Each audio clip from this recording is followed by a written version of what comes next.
grab it around the sides and just flip it. Perfect! You're doing so well. Okay, that took a lot of nerve. Yeah, brilliant. Well done you. Okay, I'll tell you what, I'll take over from here. What we're going to do is make the frosting. For the frosting, I'm using dark chocolate. No need for oil or butter in this because all that wonderful richness is coming directly from the dark chocolate itself. Now, it's on a double boiler system here. You always have to treat it with slight gentle care. Now, let's get this up.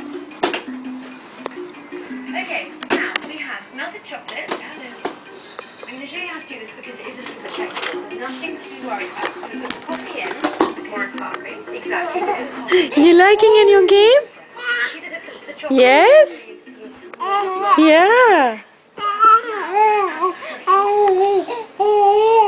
guys are giving me a lot of ideas. A lot of things never occurred to me. Yes.